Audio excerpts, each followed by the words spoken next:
तैयारी कैसे चल रही है? ऑनलाइन इतना बात नहीं हो पाती आप लोगों से। तैयारी चल पा रही है आप लोग की? सर चल रही है।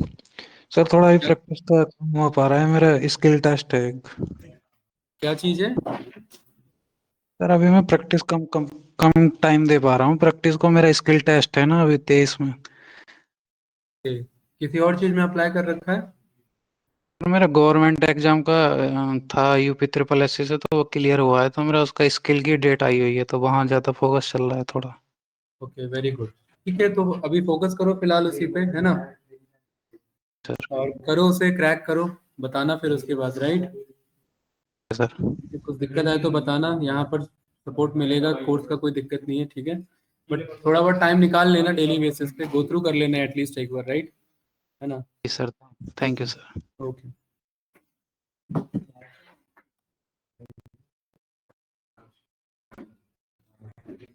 हाँ भाई, रिहल इधर हो रही है क्लास भाई। उधर नहीं हो रही है, इधर घुमो। हाँ,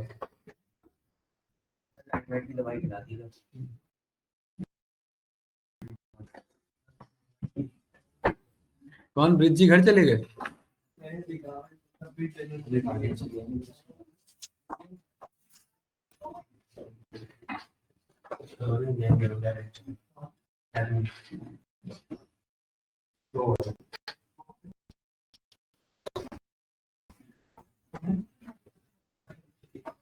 क्या डिफरेंस है रिया सम और समेक्स में? सम और समेक्स।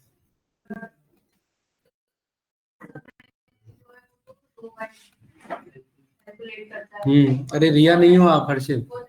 बताने दो आप। कौन? और समेक्स न्यूमेरिकल का नहीं करता? कैसे? और बताओ, सही आंसर बताओ भाई सुमित। सही है, ठीक है वैसे। हाँ, सम और समेक्स। बताओ भाई आशीष। हाँ, रोवाइज क्या? रोवाइज क्या? आप लोग रोवाइज बता रहे, रोवाइज क्या कैलकुलेट करता है बताओ? एक्सप्रेशन। ये वर्ड कौन बोलेगा? ठीक है। एक्स रिप्रेजेंट किसको? एक्सप्रेशन को रिप्रेजेंट। और एक्सप्रेशन क्या होता है बताओ भाई एकांश, क्या होता है एक्सप्रेशन? नहीं आए थे ना कल? बताओ भाई ज्ञान, एक्सप्रेशन क्या होता है?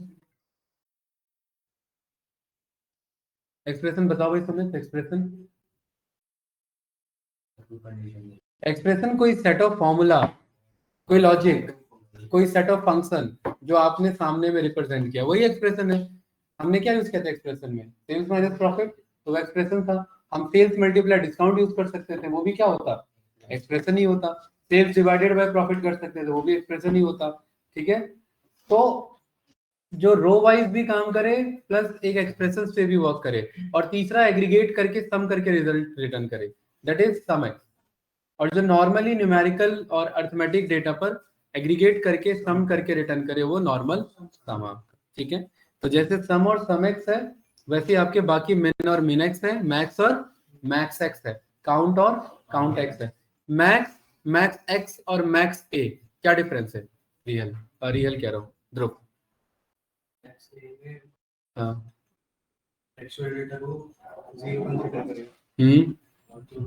बुलियन डेटा को ट्रीट करेगा, ठीक है, और टेक्सचुअल डेटा को ट्रीट करेगा। और मैक्स क्या करेगा? बुलियन और टेक्सचुअल को ट्रीट नहीं करेगा। और आपका ये एक्स वाला, max X, row wise expression allow करेगा। और एक्सप्रेशन कोई भी आपका सेट ऑफ रूल हो सकता है, सेट ऑफ कंडीशन हो सकता है। एग्रीगेशन तो तीनों रिटर्न कर रही है, बात क्लियर है? ठीक है। तो इसी सीरीज में आगे बढ़ते हुए नेक्स्ट हम यहाँ पर पावर बीआई के फंक्शन पर आते हैं, जो कि आपका लॉजिकल फंक्शन, राइट? हमने डेक्स का सीरीज देखा था, कितने फंक्शन थे टोटल? ये क्या कोई है क्या आज कुछ अर्थमेटिक का? ये तो स्क्वायर रूट वाला इक्वेशन है ना?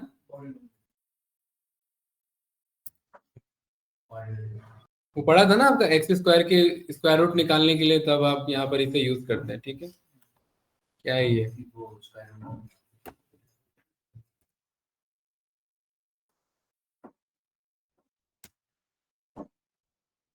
ठीक है, तो यहाँ पर आपने एग्रीगेट एग्रीगेट फंक्शंस आपने यहाँ पर देखे थे, डिस्टिंक्ट काउंट और distinct count no blank. Distinct count का क्या काम होगा आशीष? यूनिक नहीं। अगर मैं यूनिक बोल दूं तो यूनिक क्या हुआ फिर? डिस्टिंक्ट काउंट आपका क्या करेगा, जो डुप्लीकेटेड डेटा है उन्हें एक बार गिनेगा, ये बोलना है, डुप्लीकेट डेटा को कितनी बार गिनेगा, एक बार। और ये डिस्टिंक्ट एक्चुअली क्या करता है करके दिखाना पड़ेगा तब समझोगे। यहाँ पर हम एंटर डेटा पे गए और एंटर डेटा में हमारे पास दो तरीके का डेटा, एक में ब्लैंक है और एक में नॉन ब्लैंक है, ठीक है। तो यहाँ पर एक टेम्पररी हम सेल्स लेके चल लेते हैं और सेल्स में कोई वैल्यूज हमने यहाँ पर ले लिया, ठीक है, कुछ एम्प्टी यहाँ पर हमने ले लिया और फिर से कुछ वैल्यूज ले लिया। इसमें जरा देखिए कोई रिपीटेड वैल्यूज है क्या, 346 है ना, 34 भी है राइट, और 456 भी है और कुछ ब्लैंक्स भी है हमारे पास, ठीक है। इसका नाम हमने दे दिया डमी सेल्स विद ब्लैंक। और एंटर डेटा आप यहाँ पर भी कर सकते हैं, एंटर डेटा पावर क्वेरी में आकर के भी कर सकते हैं, ठीक है। तो डमी सेल्स विद ब्लैंक में अब अगर मैं डिस्टिंक्ट लगाऊं तो इस वाले पे आकर के थोड़ा सा टाइम लगेगा लोड में, वेट करो।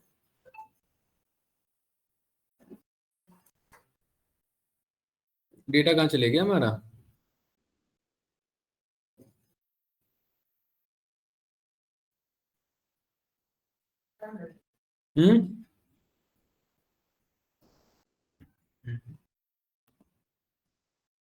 डेटा कहाँ चले गए भाई, ये रहा।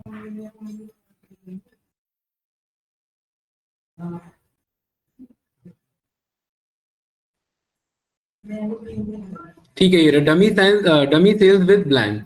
तो इस वाले में अगर हम नॉर्मली काउंट करेंगे तो ये जो सेल्स का डेटा, इसके कितने नंबर ऑफ रोज है अभी हमारे पास, टोटल 15 रोज। और 15 रोज में आपको पता है बहुत सारे डेटा बार बार रिपीटेड है, ठीक है। तो 15 में क्या ये इन ब्लैंक को ट्रीट कर रहा है क्या, 1 2 3 4 5 6 7 8 9 10 11 12 13 14 एंड 15, ये ब्लैंक को ट्रीट कर रहा है मेरा। ये 15 यहाँ पर रोज मुझे यहाँ पर बता रहा है और यहाँ लिखा भी, ये तो क्या मेरे टेबल का नाम ही था, ठीक है। तो यहाँ पर हम इस पर आए और हमने कहा कि भाई इसमें जाकर के एक डेक्स बनाओ, इसी में बनाना है तो राइट क्लिक करके इसके मेजर पे जाएंगे और यहाँ पर 3 फॉर्मूला यानी 3 डेक्स हम यहाँ पर रन करेंगे। पहला होगा नॉर्मली काउंट, ठीक है, काउंट ऑफ डेटा। और काउंट ऑफ डेटा में यहाँ पर हमारा बेसिक काउंट फंक्शन यहाँ पर हमारा यूज होगा, ठीक है। तो काउंट के लिए हमने डमी सेल्स विद ब्लैंक में सेल्स का जाकर के काउंट किया, तो कितना डेटा ही रिटर्न करेगा काउंट में, टोटल कितने रोज थे वहां पर 15। यहाँ पर ये हमने ड्रॉप किया, कार्ड में से कन्वर्ट किया और कितना आंसर आ रहा है हमारे पास 30। इसका मतलब क्या समझे, 2 रोज थे ना हमारे पास, उस ब्लैंक को कंसीडर नहीं करेगा क्योंकि काउंट ब्लैंक को ट्रीट नहीं करता। अब ब्लैंक को ट्रीट नहीं करता तो एक हमारे पास काउंट ब्लैंक नाम का एक फंक्शन है, इसमें राइट क्लिक करेंगे, न्यू मेजर पे जाएंगे और यहाँ पर मेजर का नाम होगा आपका काउंट ब्लैंक।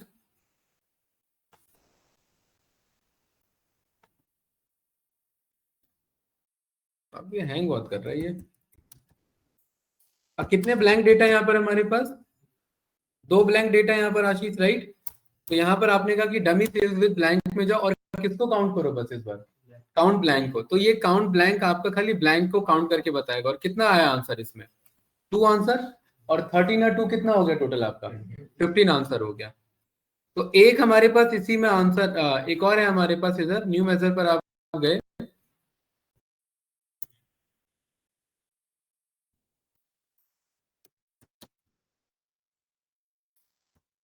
टोटल काउंट में हमारे पास क्या है यहाँ पर गाइस, काउंट रोज में। और यहाँ पर काउंट रोज में देखिए कोई कॉलम को पिक करने की बात नहीं कर रहा है, यहाँ पर किसकी बात कर रहा है, सीधा टेबल की बात कर रहा है।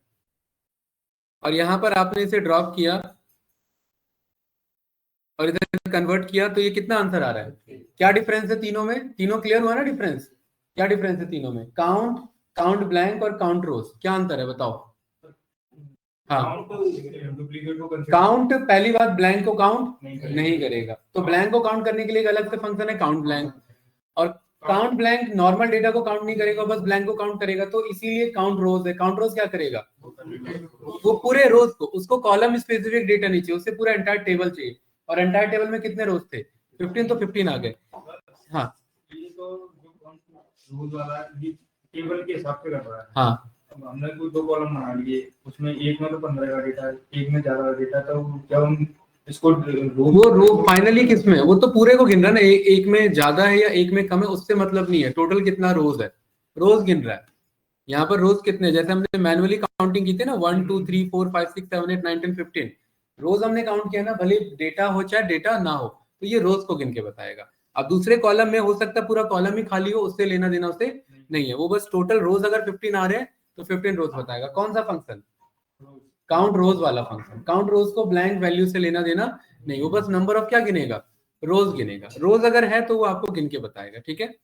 इसीलिए इसमें एक और आ जाता है डिस्टिंक्ट काउंट। डिस्टिंक्ट काउंट क्या करता है? डिस्टिंक्ट काउंट बताओ भाई आशीष। यूनिक डेटा नहीं बोलेंगे इसमें, जो डुप्लीकेट डेटा होता है उसे एक बार गिनता है। तो यहाँ पर एक ऐसा कोई डेटा है क्या? नहीं, तो ये एक ही हुआ। ये दो दो ऐसा कोई है? 346 ऐसा कोई है क्या? हाँ, तो ये अब ये तीन, ये चार नहीं माना जाएगा, अब ये तीन ही माना जाएगा। फिर ये 34 4 64 5 534 6 7 8 और ये दोबारा गिना जाएगा क्या? नहीं, क्योंकि ऊपर है ना, तो 8 हो गया। उसके बाद ये 6 नहीं, ये गिना जाएगा। 9 हो गया, ये नहीं गिना जाएगा, ठीक है। और ये 10 हो गया। बस टोटल कितना डेटा हमारे पास? 10। लेकिन ये भी तो एक डेटा है। कौन सा डेटा? Blank data. तो 10 और 1 ये भी डुप्लीकेट है, इसका भी क्या माना जाएगा? 1। तो 10 और 1 कितना हो गया? 11। तो यहां पर डिस्टिंक्ट काउंट फंक्शन एक्चुअली क्या करता है, आप राइट क्लिक करेंगे, मेजर पर आप गए, लिखते ही इसका तो हालत खराब हो जा रहा है इधर। डिस्टिंक्ट काउंट और डिस्टिंक्ट में भी दो वर्ड है आपके, डिस्टिंक्ट काउंट और डिस्टिंक्ट काउंट नो ब्लैंक। अगर आप डिस्टिंक्ट काउंट को यूज करेंगे, इस टेबल नहीं कॉलम नेम मांग रहे हैं, कॉलम नेम में हमने यहाँ पर सेल्स को पास किया और यहाँ पर हमने बोला डिस्टिंक्ट काउंट।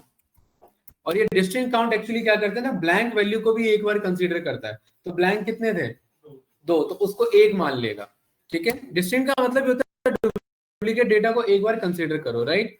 और जो नॉन डुप्लीकेटेड है वो तो नॉर्मली काउंट होगा ही होगा। तो इसका आंसर कितना आना चाहिए? अभी जो हमने गिना था 11, राइट। 10 क्यों आएगा? 11 क्यों आएगा? ये पता है ना 11 क्यों आया भाई? क्योंकि ब्लैंक को क्या कर रहा है? एक, और हर डेटा को एक ही गिनेगा, जो डुप्लीकेट है उसको एक बार गिनेगा, तो ब्लैंक को भी एक बार गिनता है ये, ठीक है। इसीलिए हमारे पास गाइस अगला फंक्शन है जिसका नाम है यहाँ पर क्या? Distinct count no blank. मतलब ये डिस्टिंक्ट काउंट तो देगा बट ब्लैंक वाले को ये नहीं गिनेगा। तो अभी ब्लैंक के साथ ये कितने हो रहे थे? 11। अब विदाउट ब्लैंक कितने होंगे? 10। वेरी गुड, तो इसका आंसर 10 आएगा, ठीक है।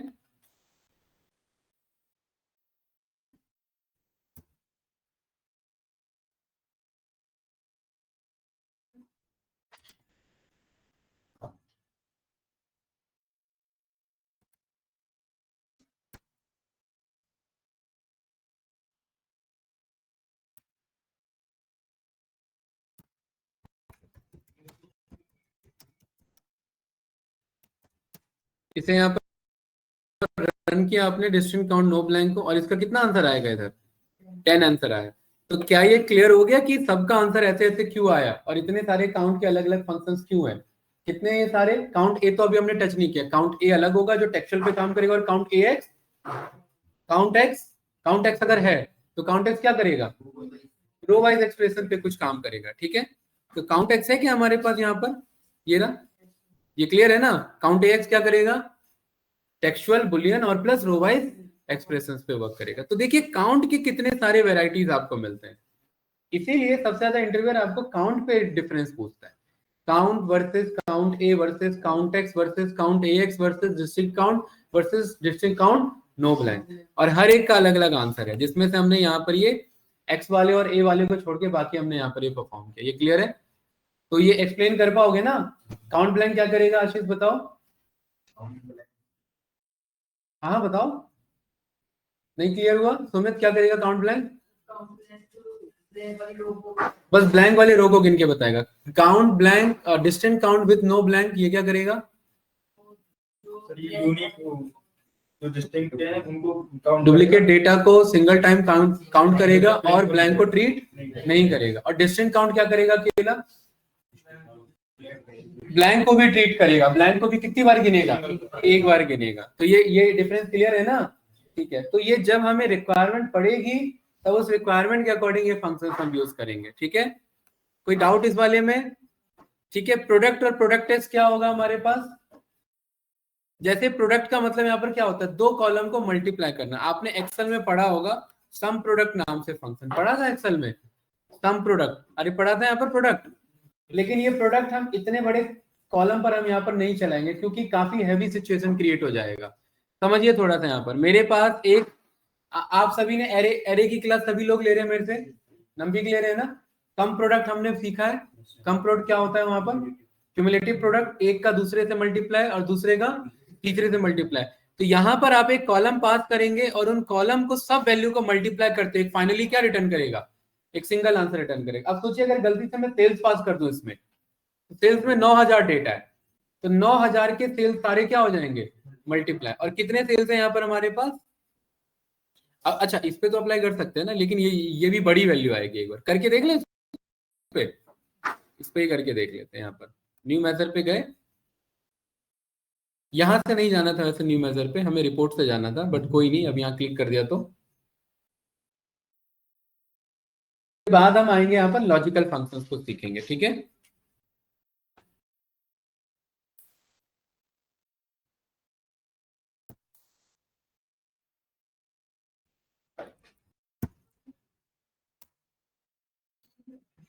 क्या लग रहा है इसका क्या आंसर आना चाहिए, अगर ब्लैंक को ये 0 ट्रीट करेगा तो क्या आंसर हो जाएगा बताओ।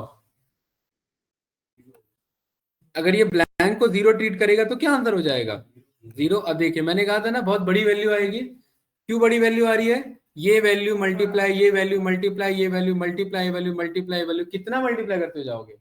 तो इसका यूज कब होता है, इसका यूज तब होता है जहां पर आपके पास एक ऐसा स्पेसिफिक कॉलम हो जहां पर सबके प्रोडक्ट की रिक्वायरमेंट आपको पड़ रही हो, तब उस केस में हम क्या यूज करेंगे, प्रोडक्ट को यूज करेंगे। प्रोडक्ट का मतलब यहाँ पर है कि सबके प्रोडक्ट यानी मल्टीपल को यहाँ पर रिटर्न करें, एक एंटायर कॉलम में जो सारी वैल्यूज है उनको। यही काम अगर पाइथन के थ्रू कर रहे होते तो क्या चलाना पड़ता, लूप चलाना पड़ता है ना। और यही काम एरे के थ्रू कर रहे होते तो कम प्रोड क्या करेगा, सबका मल्टीपल देगा। तो इसमें जो लास्ट वाला आंसर होगा वो क्या होगा, इस पूरे कॉलम का आंसर होगा मल्टीप्लाई वाला आंसर। तो इसीलिए यहाँ पर देखिए इतनी बड़ी वैल्यू आ रही है।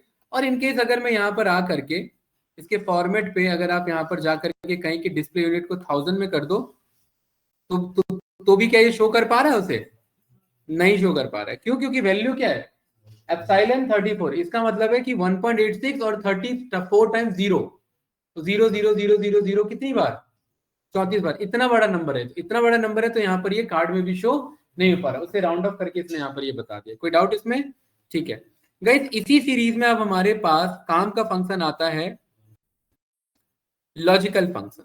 एग्रीगेशन हमने सीखा, डेट एंड टाइम भी बहुत इंपॉर्टेंट है, आएंगे इस पे। बट अभी हम किस पर आ जाते हैं, लॉजिकल। क्योंकि लॉजिकल हमने एक्सेल में भी सीखा हुआ है और लॉजिकल यहाँ पर भी हम यूज करेंगे। अब मैं एक्सपेक्ट करूंगा कि इन सब का आंसर आप बताओ, क्योंकि ये सब हमने एक्सेल में सीखा और ये रिपीट भी होगा, ठीक है। बिट वाला इग्नोर करेंगे, बिट वाला यूज नहीं होगा यहाँ पर। एंड ऑपरेटर और ऑपरेटर क्या काम करता है बताओ, एंड ऑपरेटर और ऑपरेटर क्या काम करेगा, एक्सेल में पढ़ा है ना, हाँ बताइए। दो नहीं बोलेंगे, मल्टीपल कंडीशन, 2 और मोर कंडीशन। जब सारे कंडीशन ट्रू होंगे तो एंड का रिजल्ट फाइनली क्या होगा, ट्रू होगा। और ऑपरेटर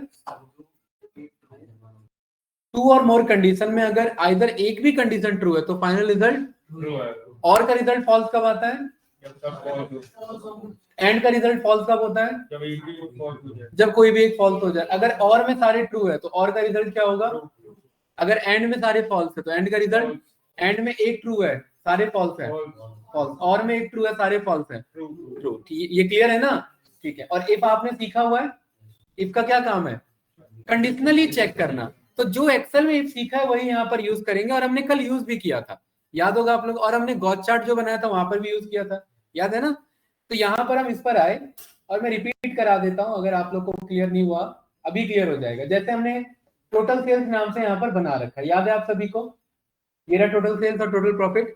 हमने कहा कि अगर मेरा टोटल सेल्स इतने वैल्यू से ज्यादा है तो आप यहाँ हंसता हुआ इमोजी दे दो, और अगर नहीं है तो यहाँ रोता हुआ इमोजी दे दो। एक हम केपीआई टाइप का बनाना चाह रहे हैं। इस पे राइट क्लिक करेंगे, न्यू मेजर पर गए, और ये जो इफ है ना, ये आप कॉलम पे भी यूज कर सकते हैं, टेबल पे भी यूज कर सकते हैं, और यहाँ पर आप ये मेजर पे भी यूज कर सकते हैं। अभी हम एज अ मेजर ट्रीट कर रहे थे, तो यहाँ पर हमने कहा कि सेल्स इमोजी, या सेल्स नहीं प्रॉफिट इमोजी। एक इमोजी आता है ना जिसमें उसके पैसा निकल रहा होता है उसके पास से, है? तो यहाँ पर हमने यूज किया इफ को, और इफ में यहाँ पर क्या मांग रहा है, पहला एक्सेल में सीखा हमने लॉजिकल टेस्ट। तो यहाँ किसे पास करेंगे, टोटल प्रॉफिट। अच्छा यहाँ पर ध्यान से देखना, यहाँ ना आप वैल्यू पास करेंगे, कोई मेथड पास करेंगे। अगर आप सोचेंगे कि यहाँ पर मैं कॉलम मंगा लूं, तो क्या यहाँ कॉलम है क्या, नहीं। मेथड अगर बना रहे हैं तो यहाँ मेथड ही ट्रीट होगा। कॉलम यहाँ कब सिलेक्ट हो सकता था, जब ये कैलकुलेटेड कॉलम के अंदर इफ को यूज करते। अभी कहाँ यूज कर रहे हैं इफ को, अरे इफ यहाँ किसके अंदर यूज कर रहा हूँ, मेथड के अंदर। तो यहाँ मेथड ही ट्रीट होगा। टोटल प्रॉफिट नाम से मेथड बना रखा है ना हमने, वही पास करेंगे। अगर टोटल प्रॉफिट की वैल्यू कितने से ज्यादा है आपका, कितने ज्यादा है हमारे पास, टोटल प्रॉफिट कितना हुआ होगा अंदाजा, 22 लाख का सेल है ना, चलो 10 लाख बोल देते हैं। अगर इतने लाख से ज्यादा हमारे पास प्रॉफिट है तो इमोजी कौन सा वाला दिखाए भाई,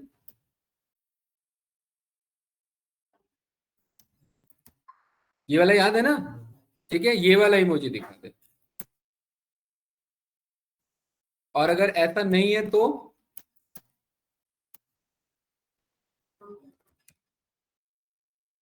यहां पर ये वाला इमोजी दिखा दे, ठीक है।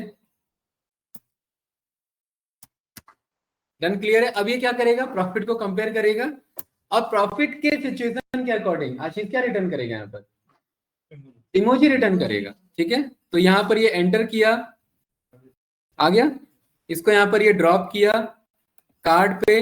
अब देखिए क्या आ रहा है हमारे पास, ये प्रॉफिट इमोजी ऐसा आ रहा है। क्यों आ रहा है प्रॉफिट इमोजी, तो जरा क्रॉस वेरीफाई करते हैं कि टोटल प्रॉफिट कितना है हमारे पास। टोटल प्रॉफिट कितना है हमारे पास, बस 2,86,000 है, 2,86,000 है। और हमने कितना माना हुआ है, 10 लाख माना हुआ है ना हमने। तो कहां से वो इमोजी स्क्रैप होगा, तो अब मैं कह देता हूँ 10 लाख मत मानो इसे, इसे आप यहाँ पर 2 लाख मान लो। अभी सही है। अब 2 लाख से ऊपर तो है हमारा प्रॉफिट, तो अब इमोजी कैसा हो जाएगा, चेंज हो जाएगा ना। यहाँ पर ये देखे तो ये इमोजी चेंज हो गया, और यहाँ पर ये प्रॉफिट एक्चुअली। तो ये इमोजी डायनेमिकली हम मंगा सकते हैं। सोचिए हम मल्टीपल रिपोर्ट्स बना रहे हैं, मल्टीपल इमोजीज हमें कॉल करना हो, है ना, जहां पर कार्ड्स केपीएस, वो जो आपने ब्लिंकिट वाला बनाया था उसमें आप डायनेमिकली मंगा सकते थे वहां पर।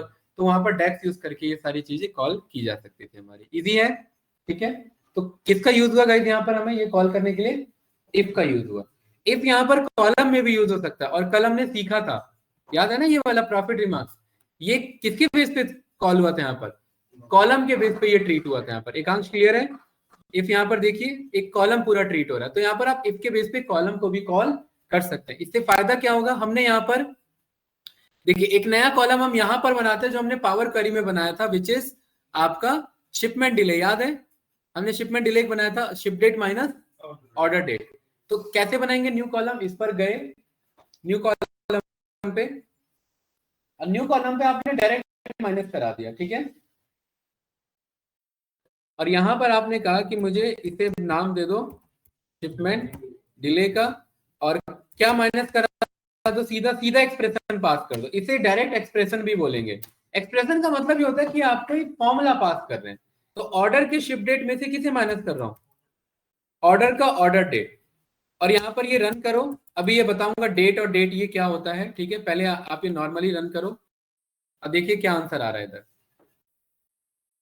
यहाँ पर ये क्या आंसर आ रहा है इधर, ये डेट प्लस टाइम, ये दो फॉर्म में यहाँ पर डेटा दे रहा है। इसीलिए क्योंकि ये ना इसको डायरेक्टली ये नहीं समझ पाया, एम को ये आपका पावर क्वेरी तो समझ जाता है कि मुझे डे में रिटर्न करना है, बट यहाँ पर डेट में से डेट को माइनस करेंगे तो डेक्स नहीं समझ पाएगा कि आपको क्या रिटर्न करे।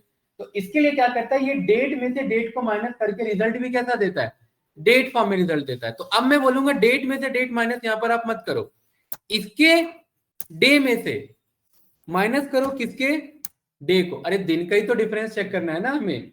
एंटर करेंगे तो डे में से अब डेट दिए, डे माइनस होगा, और कितना आंसर आया देखिए हमारे पास, अब सही आंसर आया। लेकिन यहाँ पर ये क्या आंसर आ रहा है इधर, माइनस का 27। अब इसके पीछे क्या ये इशू हो सकता है यहाँ पर हमारा, बताइए इसके पीछे इशू हो सकता है हमारा, क्योंकि हम डे यानी नंबर में से नंबर माइनस कर रहे हैं, और 4 में से 31 माइनस करेंगे तो क्या आंसर हो जाएगा, माइनस में 27 चले गया। और माइनस में 27 क्यों गया, क्योंकि ये 4 में से 31 माइनस कर रहा है, जबकि ये 4 नवंबर है। तो एक काम करते हैं, यहां पर डेट को कॉल करो, यहां पर भी आप इसे डेट को कॉल करो और एक बार डायरेक्ट रन करो। और अगर ये अभी डायरेक्टली ऐसे नहीं हो रहा है तो इसके लिए हमारे पास एक डेक्स फंक्शन है और उसका क्या नाम है, डेट डिफ। ठीक है, क्योंकि यहाँ पर डायरेक्टली माइनस एक्सप्रेशन हमारा सपोर्ट नहीं किया, तो डेट डिफ नाम का डेक्स कॉल किया जो कि डेट एंड टाइम के अंदर आता है, बट अभी जरूरत पड़ रही है। तो डेट वन में हमने किसे पास करा दिया यहाँ पर, शिप डेट को, और डेट टू में ऑर्डर डेट को। और अब बताइए जो आंसर मुझे चाहिए वो कैसा चाहिए, शिपमेंट डिले का आंसर कैसा चाहिए, डे फॉर्म में चाहिए, आर फॉर्म में, मिनट फॉर्म में, सेकंड फॉर्म में, कैसा, डे फॉर्म में। तो यहाँ पर डे को सिलेक्ट किया, इसे रन किया, डेट डिफ को कॉल किया, एंटर मारेंगे, और अब देखिए जो माइनस का साइन फंस रहा था हमारा वो यहाँ पर सॉल्व हो जाएगा। माइनस अब भी आ रहा है। अब इसका मतलब यहाँ पर क्या है कि ये हमें क्या करना पड़ेगा यहाँ पर आगे पीछे, या दूसरा तरीका क्या है यहाँ पर बताओ। दूसरा तरीका हमारे पास एक एब्सोल्यूट नाम का फंक्शन है, एबीएस क्या करता है, हमने वहां उसमें भी देखा था एम क्वेरी में, और यहाँ पर इसे साइन को चेंज कर देगा। तो अगर आप ऑर्डर स्वैप नहीं करना चाहते तो आप एबीएस कॉल कर लो, और यहाँ पर देखिए आंसर आ गया हमारे पास, शिपमेंट डिले आया। अब इस शिपमेंट डिले में हमने पढ़ा हुआ था, क्या पढ़ा हुआ था भाई, कि अगर किसी का शिपमेंट डिले 0 है और 1 है तो वो कौन सा कस्टमर था, प्रीमियम कस्टमर था। और ये प्रीमियम कस्टमर बनाने के लिए हम दोबारा से डेक्स लिख रहे हैं, और इसके लिए क्या लिखे वापस से, इफ लिखेंगे। तो इफ में यहाँ पर गए, न्यू कॉलम पे गए, और यहां पर आपने लिखा कस्टमर टैग के बेसिस पे इज इक्वल्स टू इफ में आपने पास किया शिपमेंट डिले, और शिपमेंट डिले की वैल्यू अगर less than is equals to कितनी मानी थी हमने, 1, तो उस केस में ये कौन सा कस्टमर था भाई, और अदरवाइज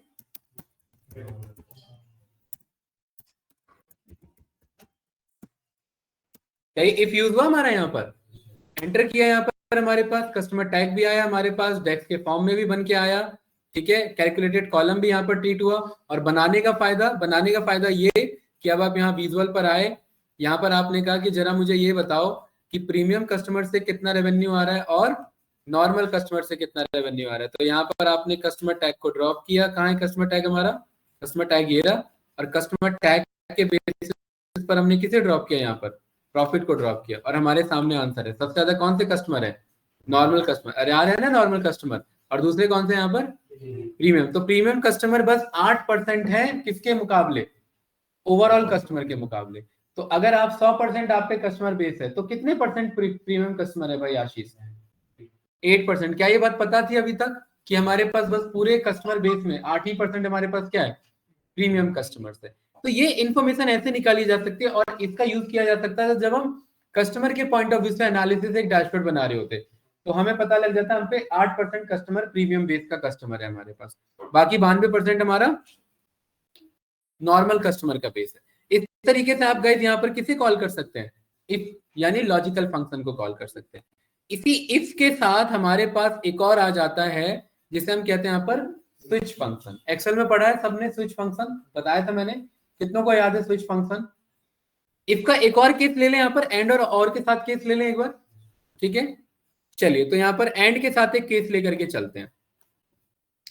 यहां पर हम बोलते हैं कि अगर प्रॉफिट पॉजिटिव है और शिपमेंट डिले भी 0 या 1 से ये कम है तो वो हाईली प्रीमियम कस्टमर है, ऐसा बोल सकता हूं।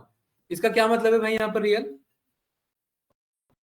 कि यहाँ पर प्रॉफिट की वैल्यू क्या है, पॉजिटिव रिया, और प्रॉफिट अगर पॉजिटिव है और यहाँ प्रीमियम कस्टमर लिखा है, मतलब यहाँ पर पॉजिटिव और यहाँ पर क्या लिखा है, तो वो एक्चुअल में हाईली प्रीमियम कस्टमर है, क्योंकि जब भी उससे ऑर्डर आता है तो प्रॉफिट भी होता है, ऐसा नहीं है कि लॉस हो जाता है, राइट। और अगर इसके अलावा है तो वो क्या क्या आ जाएगा, एक्चुअल नॉर्मल कस्टमर, क्या बोला जाएगा। अरे समझ पा रहे हैं मैं क्या कहना चाह रहा हूँ, रिया नहीं समझ आया, ध्यान का है। प्रॉफिट अगर मेरे पास 0 से ज्यादा है, प्रॉफिट क्या है मेरा, और यहाँ कॉलम में क्या लिखा हुआ है, प्रीमियम कस्टमर, तो वो एक्चुअली में कौन है, प्रीमियम कस्टमर है भाई, वो कस्टमर जिससे प्रॉफिट भी क्या आ रहा है, पॉजिटिव आ रहा है, और वो प्रीमियम कस्टमर भी है। ऐसा भी तो हो सकता है कि हमारे पास प्रीमियम कस्टमर के बगल में यहाँ पर क्या लिखा हो, नेगेटिव। नेगेटिव का मतलब क्या हो आशीष, वो लॉस हो रहा है, तो फिर वो किस बात का प्रीमियम कस्टमर भाई, लॉस करा रहा है हमारा, ये बात समझ रहे हैं ना। तो मैं कह रहा हूं अगर प्रॉफिट की वैल्यू पॉजिटिव है और कस्टमर टैग प्रीमियम है तो वो एक्चुअल में प्रीमियम कस्टमर है, और अदरवाइज वो क्या है, एक्चुअल में नॉर्मल कस्टमर है। ये क्लियर है ना? ठीक है, तो इसके लिए यहाँ पर आप एक और क्या लगाएंगे, इफ लगाएंगे। और इफ में कौन सा कंडीशन लगेगा इस बार? दो कंडीशन जा रही है, तो दो कंडीशन के लिए क्या यूज करेंगे? And operator. तो यहाँ न्यू कॉलम पर गए,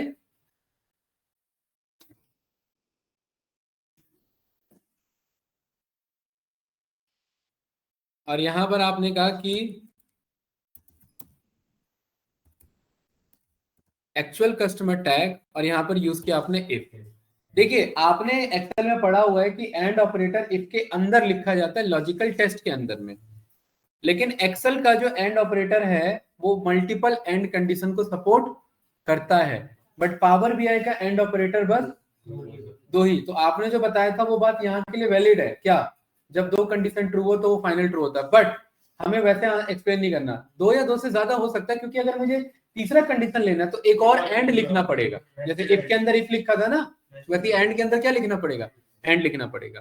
तो दो कंडीशन है। क्या कंडीशन है? पहला कि इसके अंदर क्या होना चाहिए? पहला कंडीशन बताओ। सेल्स नहीं, सेल्स तो हमेशा जीरो से ऊपर ही रहेगा। प्रॉफिट क्या होना चाहिए? Greater than zero.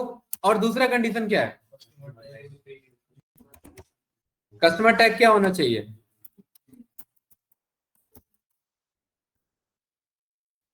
तभी वो क्या होगा। अब देखिए ये एंड का मैंने ब्रैकेट क्लोज किया, ध्यान रखना। इसको मैं थोड़ा सा ये करता हूं ऐसे।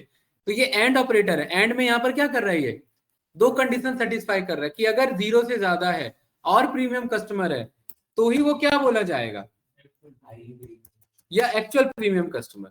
ठीक है, ये बात क्लियर है? और अदरवाइज क्या बोला जाएगा? अदर कंडीशन लिखने की जरूरत नहीं है। अदरवाइज यानी एल्स, और एल्स में क्या बोल सकते हैं?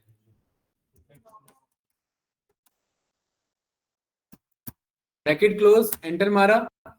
और जरूरी नहीं है कि आंसर आए, क्योंकि हो सकता है ऐसा केस ना हो कि प्रीमियम में कहीं पर लॉस ही ना हो रहा हो, प्रीमियम में हर जगह क्या हो रहा हो? प्रॉफिट ही हो रहा हो। तो एक्चुअल प्रीमियम तो लिखा आएगा ना। तो देखिए ये क्या लिखा आ रहा है? Actual normal customer. यानी हमारे पास एक्चुअल नॉर्मल कस्टमर लिखा आ रहा है, प्रीमियम क्यों नहीं लिखा आ रहा है भाई? Actual premium customer.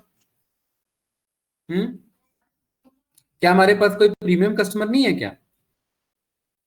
जैसे ये प्रीमियम कस्टमर है, तो ये प्रीमियम क्यों नहीं हो? ये तो प्रॉफिट जीरो से ज्यादा है ना। यहाँ पर हमारे पास स्पेलिंग गलत लिख दिया क्या हमने?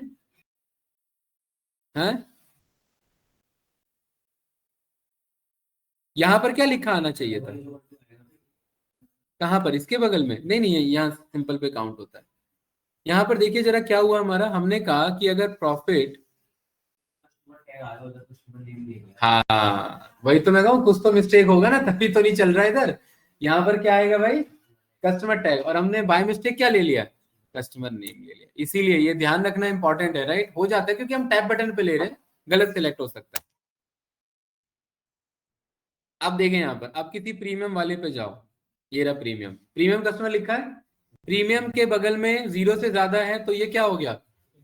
Actual premium customer. ये क्लियर है? क्या कोई ऐसा है प्रीमियम जिसके बगल में क्या हो रहा हो? जिसके बगल में क्या हो रहा हो? लॉस हो रहा हो। तो मैं यहाँ पर जा करके प्रीमियम को सिलेक्ट किया, और मैंने जरा चेक किया कि ऐसे हैं यहाँ पर मेरे पास जो क्या दे रहे हैं मुझे, नेगेटिव आ रहा है ना। तो ये प्रीमियम टैग से हटके ये किस में कन्वर्ट हो गए? हाँ, समझ में आया? ये अभी थोड़ी देर के लिए क्या थे? प्रीमियम कस्टमर थे, बट अब ये क्या माने गए? नॉर्मल। क्यों? क्योंकि शिपमेंट डिले के अकॉर्डिंग ये प्रीमियम थे, बट ये हमें लॉस करवा रहे हैं। तो कंपनी के पॉइंट ऑफ व्यू से अब ये क्या है? नॉर्मल कस्टमर है हमारे पास। तो इस तरीके से आप यहाँ पर ये टैगिंग पर काम कर सकते हैं, और यहाँ पर आप एंड ऑपरेटर या और ऑपरेटर को यूज कर सकते हैं। इजी है। मेरे ख्याल से ये बताने की जरूरत नहीं है कि यहाँ पर और ऑपरेटर क्या करेगा, या कर लोगे या बताऊं? बताइए। एक्सेल में तो पढ़ा हुआ है ना इतना हमने। एकांश क्लियर है ना? मैंने पहले बोला एक्सेल बहुत रिलेट करता है पावर बीआई से, और एक्सेल हमने डिटेल में इसलिए पढ़ा है ताकि एटलीस्ट इनका यूज कर सके। ठीक है, इसी इफ के साथ हमारे पास एक और फंक्शन आता है which is switch function. If में क्या दिक्कत है कि इफ में आप ना मल्टीपल कंडीशंस कंपेयर करना होता है। स्विच का क्या फायदा है कि स्विच डायरेक्टली काम करता है। ठीक है, जैसे फॉर एग्जांपल यहां पर थोड़ी देर के लिए मैं इस पर आ जाता हूं। क्वांटिटी नहीं, यहाँ पर हमारे पास एक वो है, हाँ क्वांटिटी है ना हमारे पास। ये रहा। अब क्वांटिटी कितने तरीके का? एक से लेकर के 14 तरीके तक का है। और यहाँ शिपमेंट डिले कितने तरीके तक का है? 1 से लेके 0 से 7। तो एक काम करते हैं, शिपमेंट डिले पे अप्लाई करते हैं, क्योंकि उतना लिखना नहीं पड़ेगा। अब देखिए इधर शिपमेंट डिले पे मैं आया और मैं बोल रहा हूं अब मुझे ना मल्टीपल हर एक का लेना है कि अगर शिपमेंट डिले 0 है तो ये आपका no shipment delay. Shipment delay अगर 1 है तो यहाँ पर ऐसा लिखा है कि 1 डे शिपमेंट डिले। 2 में यहाँ पर थोड़ा सा मोर शिपमेंट डिले। मुझे हर एक कंडीशन लिखना पड़ेगा। 3 के लिए थोड़ा और ज्यादा शिपमेंट डिले, 4 के लिए और ज्यादा शिपमेंट डिले। तो इसके लिए आपको क्या करना पड़ेगा, इफ बार बार लिखना पड़ेगा। तो क्या करना पड़ेगा, इधर देखिए इस पे गए, न्यू कॉलम पे गए और ये इफ का प्रॉब्लम बता रहा हूं, और इफ का प्रॉब्लम स्विच में कैसे इजी हो जाता है वो हम यहाँ पर देख रहे हैं।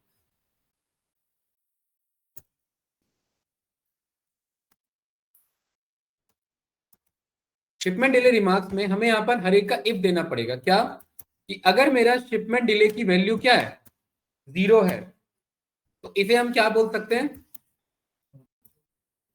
No shipment delay. अदरवाइज क्या बोलना पड़ेगा अब यहाँ पर, एक और इफ बोलना पड़ेगा। एक और इफ क्यों भाई सुमित, क्योंकि दूसरी कंडीशन को हम यहाँ पर कॉल कर रहे हैं। तो वापिस से फिर पूछना पड़ेगा क्या कि अगर शिपमेंट डिले इसका कितना है 1, तो उस केस में क्या बोले इसे, नो सच शिपमेंट डिले ऐसा बोल देते हैं, ठीक है, या 1 डे डिले बोल देंगे।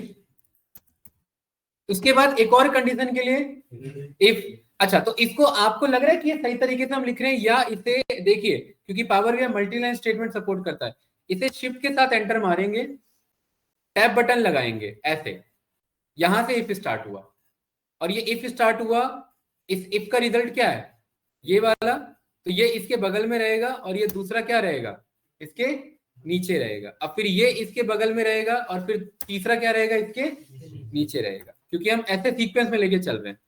अब फिर से वापस से क्या चेक करना है, बस मैं आपको प्रॉब्लम दिखाना चाह रहा हूं। इसमें प्रॉब्लम क्या है कि आपको बार बार ये लिखना पड़ रहा है। देन यही काम 3 के लिए, तो एक काम करते हैं, इसे ना मैं 5 तक लेके चलता हूं, बाकी अदर्स पे छोड़ देते हैं। क्लियर है, ठीक है। तो यहाँ पर इफ लिखा, शिपमेंट डिले अगर यहाँ पर 3 होता है तो यहाँ पर आपका 3 डेज का। वापिस से यहाँ पर भाई आशीष, शिपमेंट डिले अगर आपका, इसमें प्रॉब्लम क्या है आशीष इस वाले कोड में बताइए, इसमें बार बार बताना पड़ेगा। और ये लास्ट ले लेते हैं एक बार, इफ कि अगर शिपमेंट डिले आपका 5 है तो यहाँ पर 5 डेज, और अदरवाइज इसका क्या बोलते हैं, मोर देन 5 डेज, ऐसे हमने बोल दिया। अब यहाँ कितने इफ्स हैं हमारे, देखिए 1 2 3 4 5 6, तो 6 ब्रैकेट यहाँ पर क्या होंगे, क्लोज होंगे। 1 2 3 4 5 6, और देखिए जैसे जैसे क्लोज होते हैं वो रेड जो है करेक्ट होते जाता है, ठीक है। तो ये मेरा क्या बन के आया, शिपमेंट डिले मार्क्स बन के आया। इसको यहाँ मैंने मस्त एंटर मारा और यहाँ पर ये आंसर आ गया। देखिए ऐसा नहीं है कि आंसर नहीं है, बिल्कुल आंसर आया। 4 डेज 5 डेज 2 डेज 3 डेज आ रहा है ना यहाँ पर, यहाँ more than 5 days, no such shipment delays, यहाँ पर नो शिपमेंट डिले, सारा आ रहा है। लेकिन इसी प्रॉब्लम को सॉल्व करने के लिए पावर बीआई ने कहा कि जैसे एक्सेल में स्विच फंक्शन है वैसे हम यहाँ पर यूज कर सकते हैं। तो बताइए एक्सेल में स्विच फंक्शन क्या था, एकांश हमने क्या पढ़ा था एक्सेल का switch function, no idea Prince या प्रियांशु, लिखते क्या थे, सिंटेक्स क्या उसका स्विच फंक्शन का, नहीं याद है, रियल कह रहा हूँ, ध्रुव नो बताओ भाई, रियल आशीष, हाँ हाँ नेक्स्ट लाइन में कंडीशन दे देंगे सर, और फिर ऐसी जैसी लर्न है 0 is equal to surname, वहां इज इक्वल टू नहीं लिखते, वहां बस वैल्यू लिखते हैं। आपने सही, ऑलमोस्ट सही बताया, ठीक है, कि यहाँ पर आप न्यू कॉलम पर गए, स्विच का सिंटेक्स कैसे भूल गए भाई, याद नहीं रखना, बट एक आइडिया तो रखो कि करते क्या उसमें, क्या आइडिया है। जब सिंटेक्स ही भूल गए तो क्या करोगे उसमें, लिखोगे क्या फिर। यहाँ पर हम बोलते हैं शिपमेंट टैग यूजिंग स्विच, तो यहां पर लिखेंगे स्विच फंक्शन और यहाँ एक्सप्रेशन, और एक्सप्रेशन मैंने बोला कि कोई सेट ऑफ फॉर्मूला भी हो सकता है, ये एक सिंगल कॉलम भी क्या कहलाता है, एक्सप्रेशन। तो किस कॉलम पे लगाने जा रहे हैं, ये शिपमेंट डिले पे। और देखिए कितना इजी है ये, जब 0 होता है तो क्या लिखा था हमने, यहाँ कंपेयर नहीं करना होता, यहाँ बस वैल्यू बतानी होती है। 0 होने पर क्या लिखा था हमने, नो शिपमेंट डिले, यही लिखा था ना। और इसको यहाँ पर आप ऐसे शिफ्ट टैब से एंटर लेके जाएंगे, टैब बटन से बगल पे लाएंगे और इसे ऐसे ब्रैकेट में नीचे लेके आते जाएंगे। याद आया? 0 होने पर ये लिखे, उसके बाद इसमें वैल्यू और ये आपका कंडीशन और वैल्यू, कंडीशन और वैल्यू। 1 होने पर क्या लिखे हैं, 1 डेज बोल दिया चलो। और यहाँ पर 2 होने पर यहाँ पर आपने 2 डेज बोल दिया। 3 होने पर यहाँ पर आपने 3 डेज बोल दिया। अब आप बताइए क्या इफ ज्यादा यहाँ पर जीत रहा था या यहाँ पर स्विच जीत रहा है? स्विच, क्यों? और इफ वाले में क्या इशू था? हाँ, लेकिन अब यहाँ पर लास्ट वाले का, इसमें ना एल्स का केस नहीं आता। इसमें एल्स कैसे लिखे फिर बताओ, याद है कुछ? एल्स कैसे होगा इसमें? 5 है तो सब में डेज क्यों लिख रहा हूं मैं? 4 है तो यहाँ पर 4 डेज, 5 है तो 5 डेज का डिले। अब एल्स में हम लिखना चाहते हैं मोर देन 5 डेज, तो क्या लिखें इधर? एल्स कैसे? नहीं, असेंडिंग डिसेंडिंग नहीं, इसमें क्या लिखे हैं? हाँ, इसमें ट्रू लिखते हैं। ट्रू का मतलब है कि अगर कुछ भी नहीं मिला तो लास्ट में क्या मिलेगा? ट्रू मिलेगा। उस केस में यहाँ पर देखिए आपका, इधर मैं इसके आर्गुमेंट पे मैं आया और यहाँ पर क्या कहना चाह रहा है मुझे, वैल्यू या रिजल्ट कहना चाह रहा है। आप अगर कंपेयर नहीं करेंगे, यहाँ पर ट्रू भी लिखने की जरूरत नहीं, क्योंकि एक्सेल में लिखा जाता है, यहाँ पावर भी डायरेक्ट हैंडल कर देता है। आप यहाँ डायरेक्ट बोल दो कि अगर कुछ भी नहीं मिला तो क्या बोल देंगे यहाँ पर, मोर देन 5 डेज। ये डायरेक्ट इसे एल्स उठा लेगा। ये क्लियर है? तो कैसे काम किया इसने रिया? स्विच फंक्शन चलाया, किस कॉलम पे चलाया? इस कॉलम में। इस कॉलम में जाकर के क्या ढूंढेगा? वैल्यूज को। अगर वैल्यू 0 पाई गई तो क्या बता देगा उसके बदले में? 1 पाई गई तो 1 डेज, ऐसी करते करते 5 पाई गई तो 5 डेज, नहीं कुछ पाया गया इनमें से तो मोर देन 5 डेज। ब्रैकेट क्लोज करेंगे, एंटर मारेंगे और जरा चेक करेंगे क्या सेम आंसर आ रहा है। देखिए 5 days 5 days, 4 days 4 days, 5 days 5 days, आ रहा है कि नहीं आ रहा है? 2 days 2 days. No such shipment delays को हमने 1 डे बोला था तो यहाँ पर 1 डे के बेसिस पर आ गया। अब आप बताइए, एक तो ये फॉर्मूला जो नेस्टेड इफ पे कॉल हुआ और एक ये फॉर्मूला जो किस पे चला? स्विच पे चला। कौन इजी है अभी इस सिचुएशन के लिए? कौन इजी है? स्विच। लेकिन दोनों में डिफरेंस क्या है? इस वाले में आप कंपैरिजन कर सकते हैं, इसमें आप एंड ऑपरेटर चला दो, मल्टीपल केसेस ले लो कि भाई खाली शिपमेंट डिले की बात नहीं हो रही है, एक दो और कंडीशन की बात हो रही है। तो इसका मतलब है डिटेल में लॉजिकल कंडीशन पे जाना। और स्विच का क्या मतलब है? बस रोज में रख के वैल्यू को पिक करना कि अगर ये वैल्यू है तो ये काम होगा, वो वैल्यू है तो ये काम होगा, ये वैल्यू तो ये किससे मिलता जुलता है? कोई बता सकता है? सीक्वल के अंदर एक टॉपिक पढ़ा था, उससे मिलता जुलता है। ये कौन सा टॉपिक है वो? हाँ, सिलेक्ट केस व्हेन देन। कौन सा टॉपिक है वो? Case when then. Case when then में यही तो करते हैं कि केस व्हेन अगर ये वैल्यू होती है तो देन ये वैल्यू होता है, व्हेन अगर ये वैल्यू होती है तो देन ये वैल्यू होता है। तो एक्चुअली वही है ये स्विच केस व्हेन देन। यहाँ पर कुछ पूछना है इसमें तो बताओ। इजी है? क्लियर है? तो ये लॉजिकल का कौन सा केस हमारा? स्विच वाला केस। इस लॉजिकल के केस में कभी कभार हमें ट्रू और फॉल्स भी यूज करना रहता है। ठीक है, इसको समझते हैं बाकी, और इसमें ज्यादा नहीं है। इसमें आप इफ एरर तो आप जानते हैं, एक्सेल में पढ़ा था इफ एरर। क्या होता है इफ एरर भाई? अगर एरर आ सके इन फ्यूचर या आ जाए तो उसको हैंडल कर सकते हैं। पाइथन में ये टॉपिक कैसे पढ़ा था? एक्सेप्शन हैंडलिंग से पढ़ा था। रिवाइज नहीं कर रहे हो क्या कुछ भी? एक्सेप्शन हैंडलिंग से पढ़ा था। और एक्सेल में ये इफ एरर, और पावर बीआई में भी क्या है ये इफ एरर नाम से फंक्शन है। एकांश रिवीजन नहीं चल रहा है बिल्कुल भी? तो यहाँ 1 घंटा एक्स्ट्रा बैठ के जाया करो, फिर रिवाइज करके जाया करो। ठीक है, वही चीज है। तो यहाँ पर ये हमने बनाया। अभी क्या बताना मुझे इसमें? क्या बताना था इसमें मुझे? हाँ, ट्रू बताना था स्विच के साथ। देखिए इंटरव्यूअर यहाँ पर आपको लपेटता है। उसने बोला कि भाई मुझे यही काम करना है, ये वाला, ये जो हमने प्रॉफिट लॉस वाला किया था ना, ये इफ वाला, ये काम करना है, लेकिन ये स्विच के थ्रू करना है। कैसे करें? अब स्विच में तो वैल्यू उठाता है, इफ में क्या हो रहा है? कंपैरिजन हो रहा है। और स्विच में कंपैरिजन होता नहीं है। स्विच में क्या होता है? बस स्विच किया जाता है।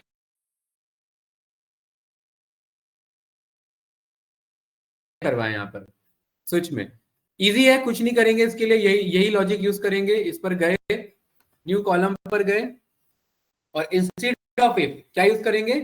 स्विच। तो तो यहां पर हम कहने जा रहे हैं कि प्रॉफिट का रिमार्क्स किसके बेस पे,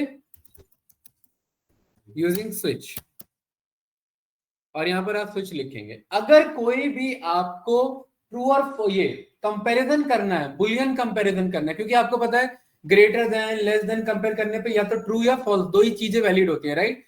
तो यहाँ एक्सप्रेशन में फिर कॉलम नेम नहीं लिखेंगे, यहाँ पर एक्सप्रेशन में आप क्या लिखेंगे, ट्रू लिखेंगे। ट्रू रिप्रेजेंट करने वाला है कि अब जो अगला यहाँ पर कंडीशन आप देने वाले हो वो कोई वैल्यू नहीं है, वो अब एक कंपेरिजन है, अब एक कंडीशन है। क्या कंडीशन है कि यहां पर अगर ऑर्डर्स का, बताओ,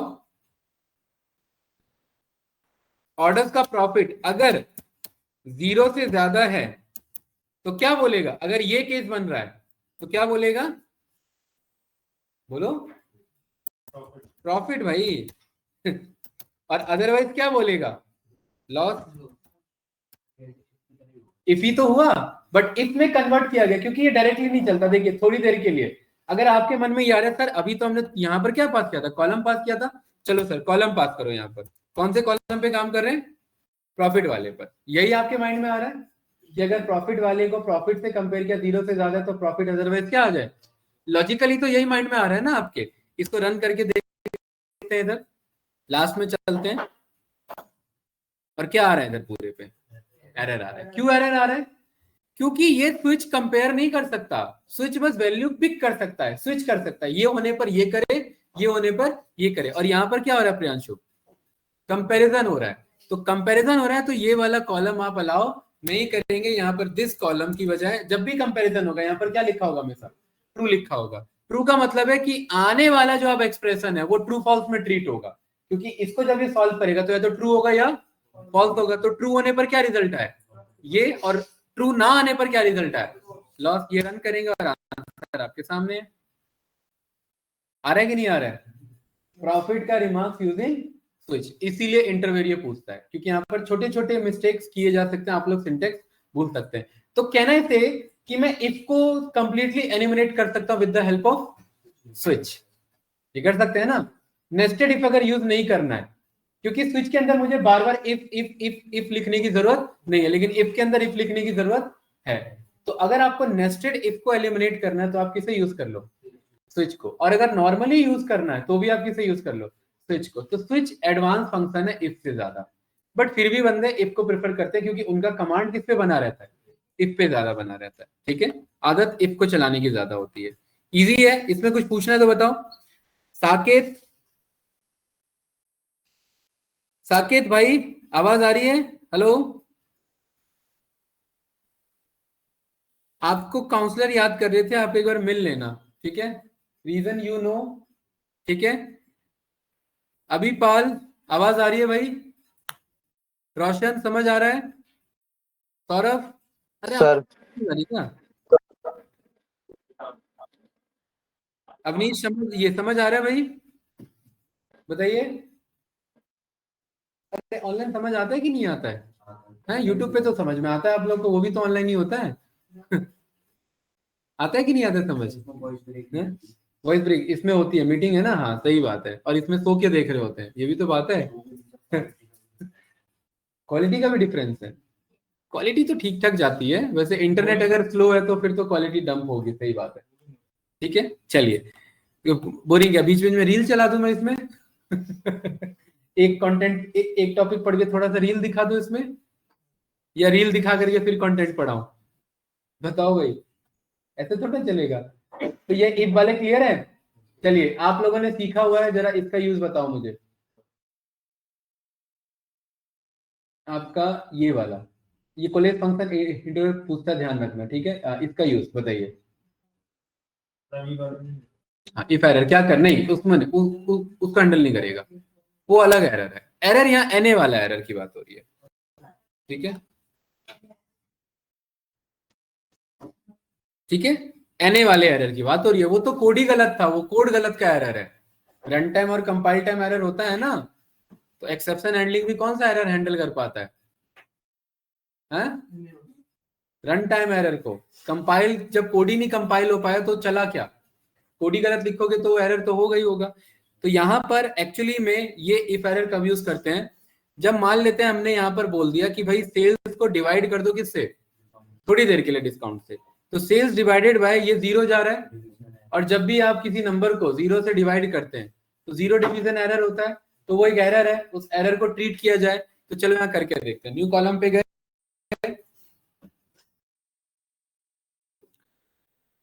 और यहां पर हमने बोल दिया सेल्स बाय डिस्काउंट।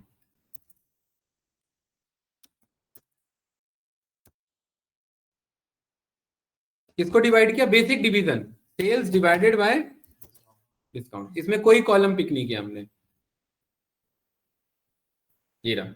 इसको रन किया, क्या आंसर आएगा भाई ज्ञान, एरर आएगा ना हमारे पास। यहाँ वेट करते हैं, देखिए क्या आ रहा है, ये क्या है, ये इन्फिनिटी, ये एरर का साइन है ये, ठीक है। ये वो वाला एरर नहीं है, ये आपका न्यूमेरिकल एरर है, इन्फिनिटी साइन को रिप्रेजेंट कर रहा है। तो हम बोलेंगे कि ना इसको इस तरीके से सॉल्व मत करिए, एकांश इसको सॉल्व करने का तरीका है डिवाइड फंक्शन यूज करना। क्या, डिवाइड फंक्शन यूज करना। किसको किससे डिवाइड करना है बताओ, सेल्स को डिनोमिनेटर किससे, डिस्काउंट से। और अगर एरर आता है तो ये भी हैंडल कर लेता है, देखो। चलो थोड़ी देर के लिए यहाँ कुछ नहीं लिखते, इसे बस ऐसे ही रन करते हैं, ठीक है। सेम आंसर आ रहा है, इसको आने दो अभी, कहा आंसर ही नहीं आ रहा इस बारे केस में, ठीक है। अब इसको हमने क्या बोला, इफ एरर का केस, और अगर ये वैल्यू देता है तो ठीक है, अदरवाइज एरर देता है तो हमने यहाँ पर क्या बोल दिया, 0। एरर के केस में हमने इसे क्या बोल दिया, 0 के केस में, ठीक है। अब यहाँ पर ये रन किया, अभी आंसर नहीं आ रहा ना हमारा। डिवाइड किया हमने सेल्स को डिस्काउंट से, डिस्काउंट हमारा क्या है, सारा 0 है क्या डिस्काउंट, अरे डिस्काउंट हमारा 0 क्यों हो गया भाई सारा, ये 0 कब हुआ डिस्काउंट सारा, किस टेबल पे हम काम कर रहे हैं, डिस्काउंट ही 0 है, नहीं है डिस्काउंट, ये 0.1 भी, अच्छा दिख नहीं रहा है, ठीक है। तो यानी नीचे चलते रहो, कहीं पर हमारा होगा डेटा, सिलेक्ट ही कर लें, ठीक है। तो यहाँ 0 हटा देते हैं, बाकी को रखते हैं। तो यहाँ देखते हैं आंसर आ रहा है ना यहाँ पर, ये अरे क्लियर है कि नहीं है यहाँ पर, ये तो एरर का केस यहाँ पर ये हैंडल कर लेता है। कौन सा फंक्शन हमारा, इफ एरर का। बाकी ये चीज अगर डिवीजन एरर आ रहा है तो वो डिवाइड फंक्शन खुद अलाउ करता है ऑल्टरनेट रिजल्ट के बेसिस पे, क्लियर है ना, ठीक है। तो लॉजिकल फंक्शन में बेसिकली हम इतने फंक्शंस पर यहाँ पर हम वर्क करते हैं, ठीक है। कोलेज फंक्शन होता है कि अगर कोई भी डेटा में हमारे पास ब्लैंक वैल्यू भरा हुआ है तो कोई ऐसा तो डेटा होगा जो नॉन ब्लैंक होगा, जैसे हमारे पास blank blank blank blank 25 blank blank blank blank ऐसे लिखा है, तो कौन सा नॉन ब्लैंक है, 25, तो 25 को रिटर्न करेगा। तो ये वहां पर यूज होता है जहां पर हमें डेटा को फिल करना होता है, ठीक है। कोलेज फंक्शन बोलते हैं, इसका काम है फर्स्ट नॉन ब्लैंक वैल्यू को रिटर्न कराना, ठीक है। गाइस अब आप आ जाते हैं, अभी डन करें या आगे कर लें थोड़ा सा और, बताओ। चलो एक मैं थोड़ा सा हिंट दे देता हूं, अगला हमारा क्या रहेगा, ये डेट एंड टाइम वाला कल, और डेट एंड टाइम में ऑलमोस्ट आपको आता है, इसको हम जल्दी से डन करेंगे। डेट एंड टाइम 2 फंक्शन में यहाँ पर स्टार्ट कर लेता हूँ। पहला फंक्शन क्या है, कैलेंडर, और दूसरा फंक्शन क्या है यहाँ पर, कैलेंडर ऑटो। कैलेंडर का मतलब है कि आपको एक कैलेंडर बना करके देगा, डेट का रेंज आपको बस इसमें पास करना है। तो कैसे भाई, यहाँ पर एकांश ध्यान नहीं है। और ये जो कैलेंडर फंक्शन है और ये कैलेंडर ऑटो फंक्शन है, ये कॉलम भी देता है और ये बदले में एक टेबल भी देता है। टेबल किससे मिलके बनता है, कॉलम से ही तो मिलके बनता है। तो यहाँ पर आप इस बार न्यू कॉलम में नहीं जाएंगे, इस बार आप किस पे जाएंगे, टेबल टूल में, न्यू टेबल पे जाएंगे, क्योंकि आप इस फंक्शन पर यहाँ पर चेक करेंगे तो देखिए क्या लिखा है, रिटर्न्स अ टेबल। कॉलम नहीं देता और ना ही ये मेजर देता, तो ये ना तो मेजर पे कॉल होगा ना ही कॉलम पे कॉल होगा, ये किस पे कॉल होगा हमेशा। तो न्यू टेबल पे गए, हमने कहा कि एक हमें कैलेंडर बना करके दो, कोविड से लेकर के अभी तक का कैलेंडर। तो इसको मैंने नाम दे दिया कोविड डेटा कैलेंडर। तो कौन सा फंक्शन यूज करेंगे गाइस इसके लिए, कैलेंडर में 2 डेट मांगता है, पहला कौन सा, दूसरा स्टार्ट डेट और एम डेट। आपको यूनिवर्सल फॉर्मेट आपको क्लियर रखना माइंड में, जब भी किसी भी टूल पे काम करो, YYMMDD SQL, YYMMDD Excel, YYMMDD Power BI, YYMMDD 2025। ये ऐसे भी लिख सकते हैं और ऐसे भी 2025, नहीं ऐसे नहीं, ये तो ब्रैकेट में जाएगा ना, ये रहा ऐसे लिखो तो 2025, उसके बाद हाइफन 0, स्टार्ट डेट बोल रहे ना 2020 0101, तो ये कौन सा बना स्टार्ट डेट। एंड 2025 आज कितनी तारीख है 11 और 12, ठीक है। इसको रन किया, देखिए क्या आंसर आ रहा है। क्या हो भाई, क्या कह रहे हो, आया कि नहीं आया। 1/1/2020 से लेकर के कहां तक का डेटा है ये 25 में आज तक का डेटा है ये आया ना यहाँ पर 12/11/2025 के बेसिस पे YOMMDD के फॉर्मेट में। इस तरीके से आप यहाँ से क्या कर सकते हैं, कैलेंडर से डेटा मंगवा सकते हैं। इस कैलेंडर में स्टार्टिंग डेट देना होता है और दूसरा एंडिंग डेट।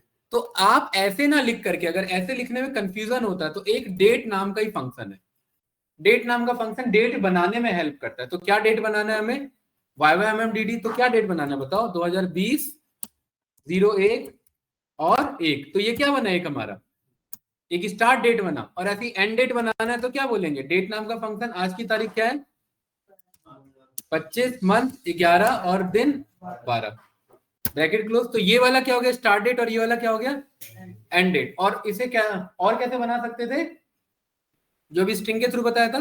तो गाइस यहां पर ना आप इधर ये डबल हाइफन लगा करके कमेंट लगा सकते हैं। कमेंट का मतलब क्या है, ये एक मैसेज है, मैसेज पढ़ा है ना आप लोगों ने सीक्वल में, डबल हाइफन से क्या कर सकते हैं इसे यहाँ पर आशीष।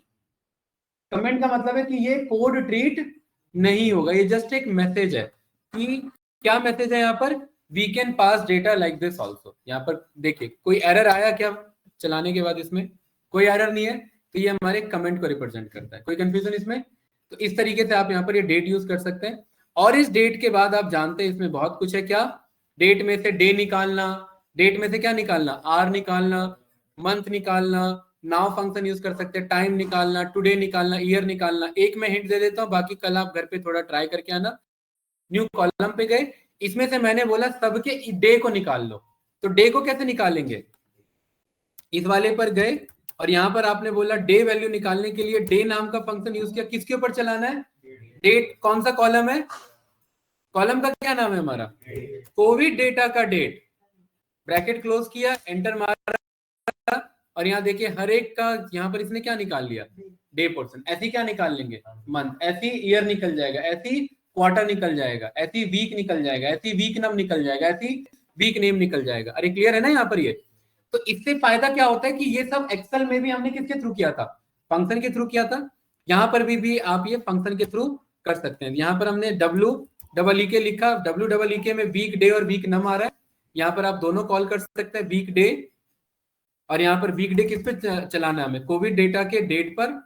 इसे ब्रैकेट क्लोज किया और इसका नाम रख दिया यहाँ पर हमने वीक डे के बेसिस पर, और ये हमें बता देगा कि ये हफ्ते का कौन सा दिन के बेसिस पर है। नाम नहीं आएगा क्योंकि अभी हम नेम नहीं कॉल कर रहे, ये हमें बता रहा है कि ये हफ्ते का चौथा,